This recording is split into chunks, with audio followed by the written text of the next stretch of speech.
ቀን መልአከ ሞት ወደ አንድ ሰው ቤት ይመጣና ሰላምታ ያቀርባል። እንደምን አደርክ ይለዋል። ፈጣሪ ይመስገን ማን ልበል ግባ ይላል። እኔ መልአከ ሞት እባላለሁ፣ ዛሬ ወደ አንተ ቤት የመጣሁት ልወስድህ ነው ይለዋል። ማንም ሰው ስለ ሞት ሲወራ እንደሚፈራው እንደሚደነግጠው ይሄም ሰውዬ ድንግጥ አለ። ግን ድንጋጤውንና ፍርሃቱን በውስጡ አመቅ አድርጎ ይዞ መልአከ ሞትን ውይ መልአከ ሞት እንኳን በሰላም መጣ ግባ አለና ወደ ቤቱ እንዲገባ ጋበዘው። ዛሬ የመጨረሻችን ከሆነና አንተም እኔን ልትወስደኝ ከመጣህ አይቀር ለምን የመጨረሻ ግብዣ ወይን አንገባበዝም ይለዋል ይሄ ሰውዬ። መልአከ ሞትም በሐሳቡ ተስማምቶ እሺ አለ።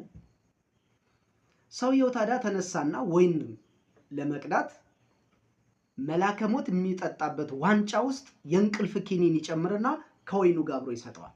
መልአከ ሞትም ያለምንም ችግር ይሄንን ወይን ጭልጥ ማድረግ ይጀምራል። እየተጫወቱ እያለ መልአከ ሞት ወዲያውኑ እንቅልፍ ይወስደዋል። ይሄ ሰውዬ ታዲያ ቶሎ ብሎ መልአከ ሞት ይዞት የመጣውን የመዝገብ ወይም የሰዎች ስም ዝርዝር ማየት ይጀምራል። የእሱ ስም ታዲያ የመጀመሪያ 1 ቁጥር ላይ ተጽፏል። ይሄማ መሆን የለበትም አለና ወዲያውኑ ሙሉ ለሙሉ ከአንደኛ ቁጥር ላይ ሰርዞ ከመጨረሻ የራሱን ስም ይመዘግባል።